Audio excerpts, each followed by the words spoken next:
Jindasim paling suka mempengaruhi perempuan yang sudah bekerja. Saya masih bisa ngerasain ada janin yang bergerak di perut saya.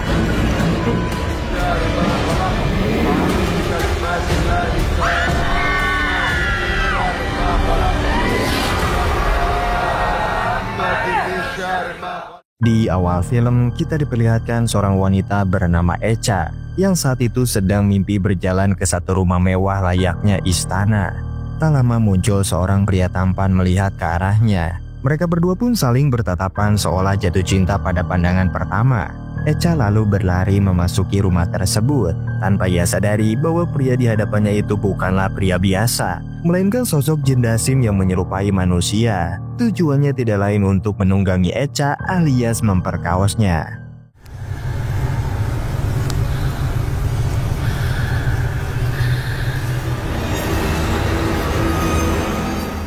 Setelah kebrutalan itu selesai, Echa pun terbangun dari tidurnya, yang mana waktu sudah menunjukkan pukul 4 pagi. Meskipun itu cuma mimpi, entah kenapa sentuhannya terasa sangat nyata dan membuatnya sangat bahagia. Tak lama kemudian, Ariel yang merupakan suaminya baru pulang ke rumah setelah kerja lembur. Sontak raut wajah Echa berubah, sembari bertanya-tanya kenapa baru pulang jam segini, padahal dari awal bilangnya pulang jam 12 malam. Ariel yang sudah lelah bekerja tak mau memperpanjang masalah dan langsung pergi ke kamar untuk menggantungkan jaketnya di paku tembok. Secara tiba-tiba, sosok tangan Jindasim muncul dan dengan sengaja menjatuhkan lagi jaket Ariel. Sekali-sekali punya waktu untuk makan sama istrinya, apa susahnya sih? Kamu gak capek tiap hari kayak gini? Echa yang mengira itu perbuatan suaminya, sontak emosinya kembali memuncak dengan mengatakan apa susahnya pulang tepat waktu biar bisa makan bareng sama istrinya. Ia juga capek kerja dan harus bangun pagi-pagi buat nyiapin makanan. Begitu juga dengan Ariel yang tak mau mengalah. Pulang kerja bukannya dapat perhatian, tapi yang dia terima justru sebaliknya. Pertengkaran itu membuat suasana rumah semakin tak nyaman. Echa hanya bisa menatap foto pernikahannya 3 tahun lalu. Ia teringat dengan harapan di masa lalu untuk membangun rumah tangga yang sakinah, mawaddah, dan juga warohmah. Tak disangka dengan seiring berjalannya waktu, pernikahan ini hanya membawa malapetaka. Kan kamu pulang kerjanya jam 12. Sesekali nyenengin suami habis kerja apa susahnya sih? Aku tiap hari juga capek kerja. Harus bangun jam segini. Tak lama kemudian Echa bersiap untuk bekerja di kantor pengiriman barang Bahtera Kargo. Setibanya di sana, ia langsung menghitung stok barang yang ada. Di momen itulah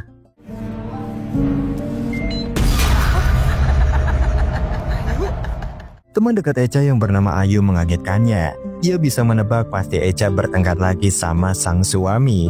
Dari situlah Echa mencurahkan segala isi hatinya, di mana ia merasa lelah dengan ujian pernikahan yang seolah tiada henti. Sampai-sampai Echa berpikir untuk mengakhiri rumah tangga ini.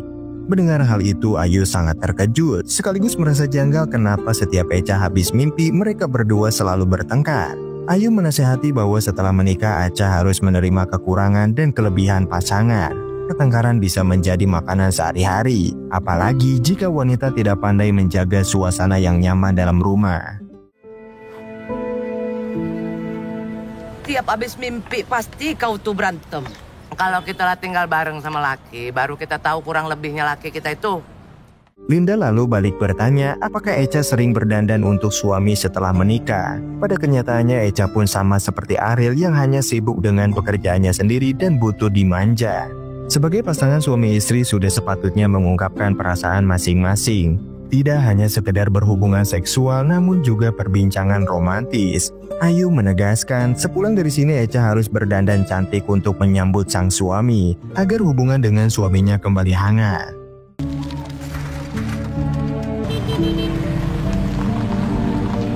Malam harinya sepulang kerja, Ariel memilih untuk nongkrong bersama teman dekatnya. Ia butuh menenangkan pikiran karena rumah sudah bukan menjadi tempat kenyamanan untuk bersandar. Ariel juga takut menjadi suami yang gagal dan tidak bisa menyenangkan istri satu-satunya. Sebagai teman, Restu hanya bisa menasihati untuk lebih sabar menghadapi istrinya itu. Apalagi Echa selalu bangun saat Ariel pulang ke rumah. Yang berarti dia bangun bukan cuma menunggu Ariel sebagai kepala keluarga, namun juga sebagai pemuas istri di atas ranjang. Yang ditunggu untuk menggagahinya. Kasih bang. Ya. Di waktu yang sama Echa benar-benar mengikuti saran dari Ayu. Wanita itu berdandan dengan makeup tebal dan mengenakan pakaian yang bisa merangsang gairah para pria dewasa. Tepat saat jam 4 pagi, Echa sudah menunggu kepulangan suaminya. Ia membantu melepaskan jaket suaminya itu dan sudah menyiapkan berbagai makanan enak di atas meja. Sedangkan Ariel sendiri terpana melihat kecantikan istrinya sampai kehabisan kata-kata. Setelah minum teh hangat, tanpa berlama-lama Ariel langsung menyerang sembari menancapkan rudalnya.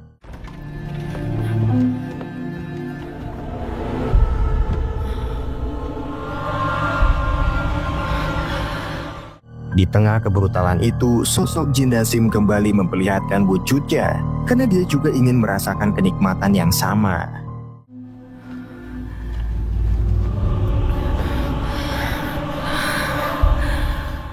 Setelah selesai, Echa tidur lelap hingga memimpikan istana megah itu lagi. Tangan Jin terlihat seperti menanamkan mahkota bunga putih tepat di atas perutnya. Dia berkata jika Echa tidak akan pernah bisa keluar dari tempat ini.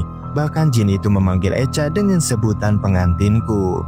Echa yang ketakutan berusaha melarikan diri, namun sayangnya semua pintu istana telah terkunci rapat. Ia berlarian ke sana kemari sampai akhirnya bertemu lagi dengan sosok pria tampan. Begitu Echa terbangun dari tidurnya, ia menemukan bunga mahkota putih yang tergeletak di atas ranjang. Bunga itu sama persis seperti apa yang ada di dalam mimpinya.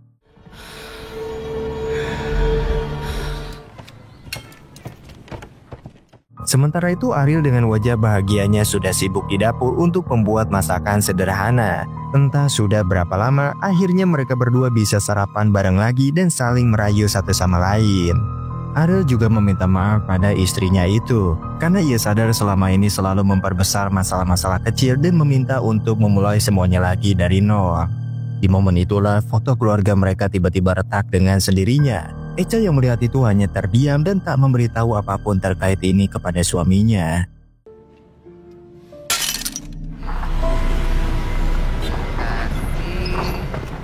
Setibanya di tempat kerja, kejadian-kejadian janggal kembali terjadi. Di mana saat Echa lagi menghitung barang di gudang, ia menemukan satu bunga melati yang tergeletak di atas kardus. Secara tiba-tiba pria misterius yang ada di dalam mimpi kini benar muncul di alam nyata. Echa pun sontak ketakutan begitu mengetahui wujud aslinya yang menyerupai seperti monster.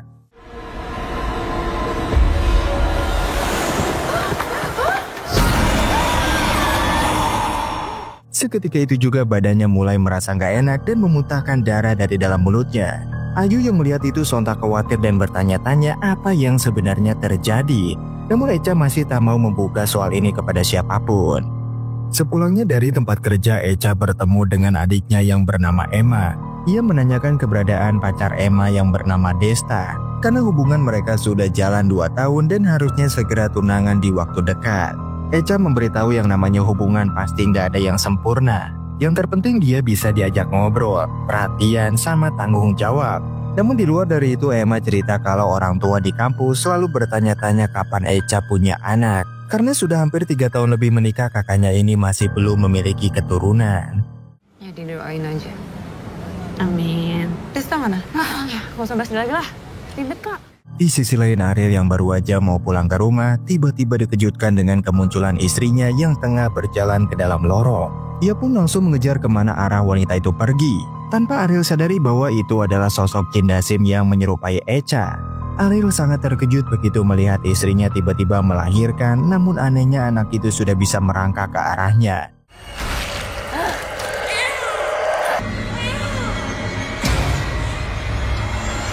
Ia yang ketakutan sontak melarikan diri dari TKP hingga bertemu dengan Restu. Dan sosok itu menghilang begitu saja seolah tak terjadi apa-apa. Sesampainya di rumah, Ariel terduduk lemas dan diam 1000 bahasa. Karena kejadian tadi masih terngiang-ngiang di kepalanya. Echa sampai heran melihat sikap sang suami yang tak seperti biasanya. Barulah Ariel mengaku ada yang aneh saat di tempat kerja tadi. Namun ia tak mau menceritakan lebih detail agar istrinya tidak ikut ketakutan.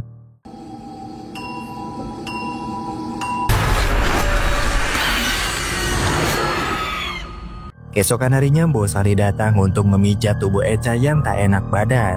Ia juga nggak bisa izin gitu aja karena gajinya bisa kena potong. Apalagi mereka sering telat bayar kontrakan yang bikin hidup semakin runyam. Namun saat Bosari memijat bagian perut, ia mulai merasakan ada yang berbeda. Pantas aja Echa mengeluh tak enak badan dan sering mual-mual. Karena ternyata di dalam perut ini muncul kehidupan baru dengan usia kehamilan 3 bulan. Lawong hamil? Ini sih udah 3 bulan.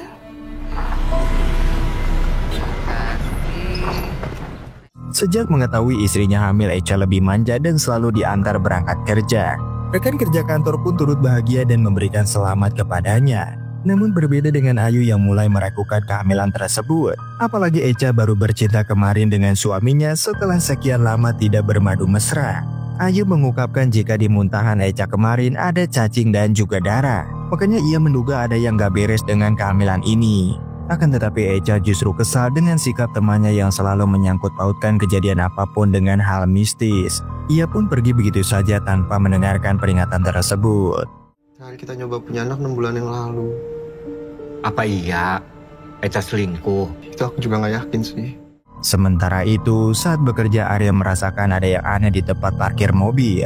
Alarm mobil tiba-tiba menyala dengan sendirinya dan mulai terdengar suara tangisan bayi.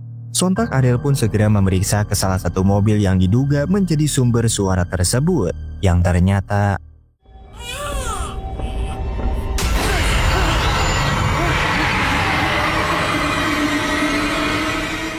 dari kejadian itu membuat Ariel hanya bisa terdiam. Echa yang merasa khawatir kemudian menanyakan sebenarnya apa yang terjadi. Karena dari kemarin sikap suaminya itu terasa aneh. Namun lagi-lagi Ariel tak mau menceritakan hal tersebut dan menanyakan siapa pria yang bernama Denny di ponselnya. Ia masih curiga apa jangan-jangan istrinya selama ini telah selingkuh. Echa menjelaskan dengan tenang jika Denny itu teman sekolahnya dulu yang kini sedang ada masalah dengan istrinya. Dia sering curhat terkait sikap sang istri agar bisa memperbaiki hubungan. Jujur aja Ariel ngerasa ada yang janggal atas kehamilan Echa yang sudah 3 bulan. Padahal mereka baru kuda-kudaan 2 atau 3 hari yang lalu. Maka dari itu untuk membuktikannya Ariel meminta untuk diperiksa ke dokter kandungan biar semuanya jelas. Kan kita baru berhubungan beberapa hari yang lalu. Kamu udah hamil 3 bulan. Kalau kamu butuh logis, besok kita ke dokter. Dan bener aja, saat di USG dokter tidak melihat ada pembesaran kandungan kehamilan. Bahkan tidak ada fetus atau janin bayi di dalam perut Echa. Diagnosa dukun bayi tidak selalu tepat dan belum tentu akurat. Pemeriksaan hanya didasarkan pada pengalaman memijat tanpa didukung bukti ilmiah lainnya. Apalagi wanita yang memiliki keinginan kuat untuk hamil bisa mengalami gejala kehamilan palsu karena dilusi tingkat tinggi. Tidak ada pembesaran kantong kehamilan, tidak ada fetus atau janin. Kayak halu gitu dok. Ya, semacam itu. Setelah mengetahui dirinya tidak jadi hamil, Echa langsung lemas dan tidak bergairah. Ia menceritakan hasil pemeriksaan dokter kepada Ayu yang menunjukkan kehamilan palsu. Padahal di perutnya jelas-jelas ada gerakan. Kecurigaan Ayu semakin kuat dan memaksa Echa untuk ikut ke pondok. Sesampainya di sana Ustadz Zainal terkejut saat melihat Echa. Ia bisa melihat dengan jelas sosok jin Dasim yang terus mengikuti. Pak Ustadz memberi nasihat agar mereka senantiasa menjalankan ibadah bukan hanya sebagai kewajiban, namun sebagai perisai untuk zahir dan juga batin. Selain itu, Echa dan Linda harus membiasakan diri untuk baca doa sebelum melakukan kegiatan apapun, termasuk saat melakukan kuda-kudaan bersama suami. Ia juga menegaskan bahwa Allah menciptakan jin sama seperti manusia yang memiliki hawa nafsu. Pak Ustadz sendiri pernah bertemu dengan beberapa orang yang disukai oleh sebangsa jin. Tandanya mereka sering mimpi aneh-aneh seperti yang dialami Echa. Ada janin yang bergerak di perut saya. Udahlah, diam dulu kau, dengar baik dulu. Malam harinya Ariel masih belum pulang meski sip jaga sudah usai. Ia bercerita pada Restu terkait kehamilan Echa yang ternyata palsu. Ariel tak sanggup melihat istrinya bersedih sementara ia sendiri tak bisa melakukan apapun juga. Pulang sana, artinya Echa nggak selingkuh. Di tempat lain Ayu melenggang dengan sepeda motor dan hampir menabrak kucing kecil yang berjalan di tengah jalan. Ia turun dan menyingkirkannya agar tidak terluka. Anehnya kucing itu langsung menghilang begitu Ayu balik badan. Namun suaranya masih terdengar jelas dan dekat. Ayu mencari di bawah tumpukan kayu dan inilah yang terjadi. Gimana kak?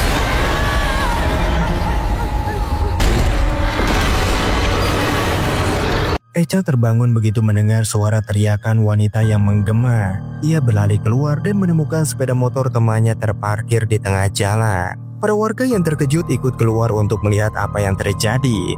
Ternyata Ayu terbaring tak bernyawa dengan tubuhnya yang penuh darah. Echa tak kuasa menahan tangisnya saat melihat wajah Ayu yang hancur tak berbentuk. Tak lama Ariel menyusul istri tercinta dan memberi pelukan hangat untuk meredakan tangisannya. Di momen itulah perut Echa langsung membesar padahal sebelumnya masih rata.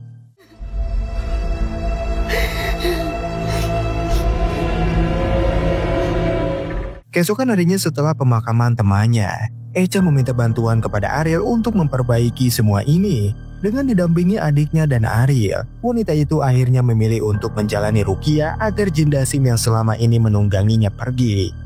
Pak Ustadz mendorong jin itu untuk masuk ke dalam raga Echa agar mereka bisa berkomunikasi. Sontak jin tersebut langsung berkata jika mereka telah mengganggu pengantin perempuan miliknya. Pak Ustadz menegaskan jika wanita ini sudah menikah dan mempunyai seorang suami. Namun jin tersebut tetap tak terima dan Pak Ustadz mengusir dengan cara paksa karena dia tidak mau keluar secara baik-baik. Allahu la ilaha illa huwal hayyul qayyum.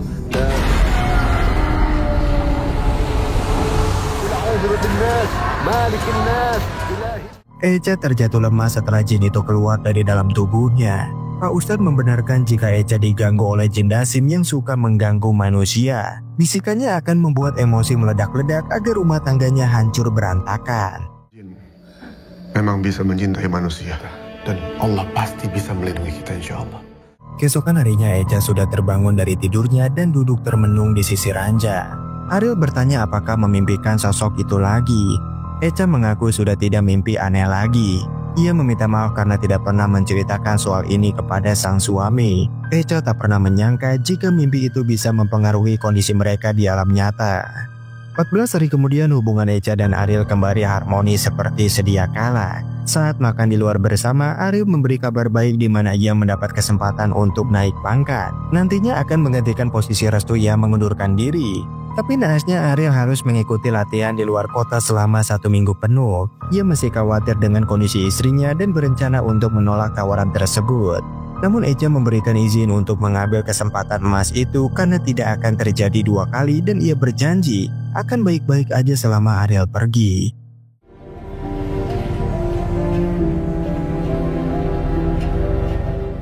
Singkat cerita, setelah Ariel berangkat pelatihan ke kantor pusat, Echa tinggal sendirian di rumah. Malamnya Echa sempat menelpon Emma agar menemaninya di rumah. Sayangnya dia harus menggantikan salah satu rekan kerja yang sedang sakit. Makanya Emma tak bisa datang malam itu karena kerja lembur sampai pagi. Mau nggak mau Echa terpaksa menonton TV sendirian hingga ketiduran di atas sofa. Iya, soalnya temanku kan sakit, jadi terpaksa aku harus gantiin shiftnya. Ia terkejut begitu mendengar suara baju yang terjatuh. Ternyata jaket suaminya masih tersimpan tulisan doa dari Pak Ustadz yang harus dibaca saat Echa ketakutan. Tampaknya Ariel lupa memberikan kertas itu pada Echa karena kondisinya terlihat sudah membaik.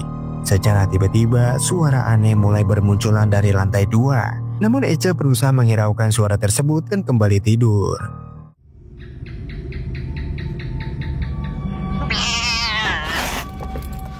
Pagi harinya Echa terbangun dengan perasaan lega karena tidak bermimpi kuda-kudaan dengan sosok itu lagi. Ia pun bergegas kerja, namun gangguan mulai bermunculan di saat tak terduga. Entah kenapa tiba-tiba semua wajah temannya berubah menjadi menyeramkan seperti hantu yang bergentayangan.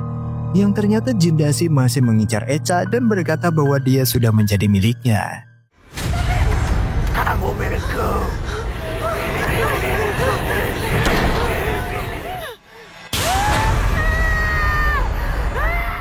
Untungnya malam itu Emma bisa datang ke rumah. Ia menemani sang kakak yang sendirian dan penuh dengan ketakutan.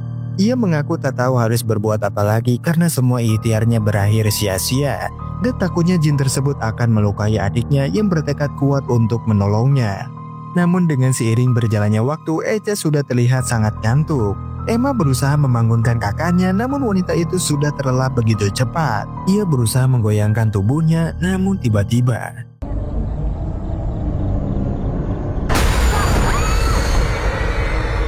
jin mengerikan itu menghempas tubuh Emma keluar dari kamar dan mengunci pintu dengan rapat. Lagi-lagi perut Echa kembali membesar di mana sosok jin Dasim berusaha memeluk dari belakang. Echa yang terbangun langsung memukuli perutnya sendiri karena tidak mau melahirkan anak iblis. Darah segar keluar dari kakinya, petanda sang jabang bayi akan lahir. Wanita itu berjalan tertatih menuju ke kamar mandi dengan membawa satu gantungan kawat. Ia berusaha tetap kuat dan menusuk jabang bayi di dalam rahimnya itu dengan seutas kawat pakaian.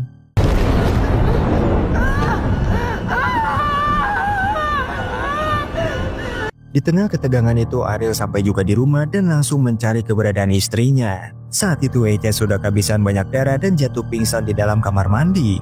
Ariel berteriak memanggil Emma sembari berusaha menyadarkan istri tercinta. Tanpa berlama-lama mereka berdua langsung membawa Echa ke pondok pesantren agar bisa segera diruqyah bersama para santri yang ikut membaca ayat suci Al-Quran.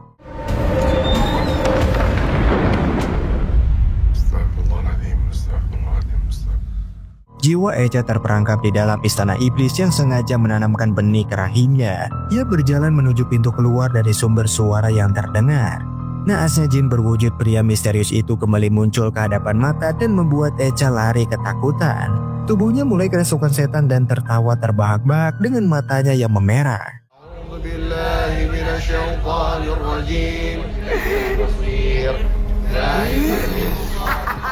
Pak Ustadz bersama para santri tetap melantunkan bacaan Al-Quran dengan penuh kekhusyukan. Di momen itulah Echa beserta ranjangnya terbang melayang ke udara hingga membuat semua orang terkejut melihatnya.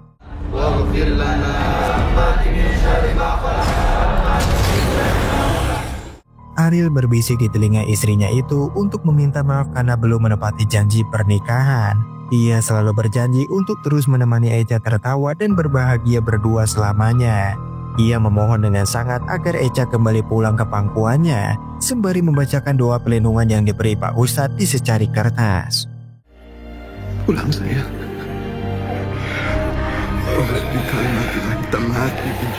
Seketika itu juga istana iblis mulai runtuh secara perlahan. Echa tersadar dari kerasukan dan kembali ke dalam raganya sendiri. Perut wanita itu kembali mengecil dan kosong tanpa janin iblis. Allah Subhanahu wa Ta'ala berfirman dalam surat Al-A'raf ayat ke-200, bahwasanya jika setan mengganggumu dengan suatu gangguan, maka memohonlah perlindungan kepada Allah. Sesungguhnya Dia Maha mendengar dan Maha mengetahui.